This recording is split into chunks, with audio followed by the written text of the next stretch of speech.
menjadi yang terbaik. Anda akan memulai race dari front row ataupun juga dari baris terdepan, tepatnya di starting grid ketiga. Konten Aliga, selamat tadi Anda berhasil menjadi yang terbaik di kelas MP4. Dan pertanyaan besar kami adalah, apakah Anda akan sukses seperti pada kelas MP3 yang Anda tadi berhasil menjadi yang terbaik tentunya. Dan kita saksikan juga di starting grid yang keempat, kita saksikan saudara-saudara, ada Ardian Sadibi. Selamat sore Ardian Sadibi. Di sana juga ada seorang Fahri Sandi di starting grid kelima. Fahri, selamat sore Fahri. Dan di starting grid ke-6 ada Ian Permana. Selamat sore Ian Permana. Kita saksikan ini 6 ataupun juga 5 pembalap dari front row.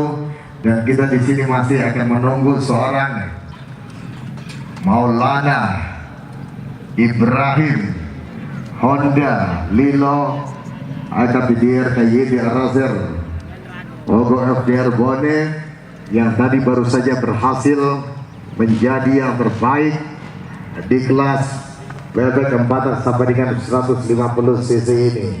Luar biasa, mudah sekali pembalap ini tentunya. Berlomba di kelas pemula B dan berlomba di kelas pemula A. Dia berhasil akan memulai race dari full position ataupun juga dari starting grid terdepan. Tentunya ini merupakan pencapaian yang patut kita apresiasi untuk seorang Maulana Ibrahim. Juga di sana di starting grid yang ke-14. Bagaimana kabar Anda di kesempatan sore hari ini? Selamat ending. Anda tadi membuat